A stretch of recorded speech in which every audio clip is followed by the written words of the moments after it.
चित्रात दाखवल्याप्रमाणे सोन्याची 9 नाणी आहेत. ती दिसायला एकसारखीच आहेत, मात्र त्यातील एक नाणे वजनाने हलके आहे. तराजूचा 2 वेळाच वापर करून ते हलके नाणे शोधायचे कसे?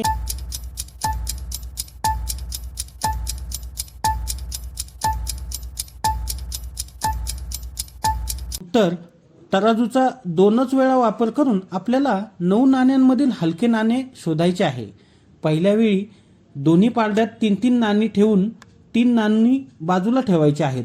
आता लक्षात घ्या, जर पारडे समान झाली तर शिल्लक नाण्यांमध्ये हलके नाणे असेल आणि डाव्या किंवा उजव्या पारड्यातील जे पारडे वर जाईल त्यामध्ये हलक्या वजनाचे नाणे असणार आहे. आता यापैकी कोणत्या 3 नाण्यांमध्ये हलक्या वजनाचे नाणे आहे हे लक्षात आल्यानंतर त्या 3 नाण्यांमधील एक नाणी दोन्ही पारड्यात टाकायचे आहे. एक नाणे बाजूला ठेवायचे आहे.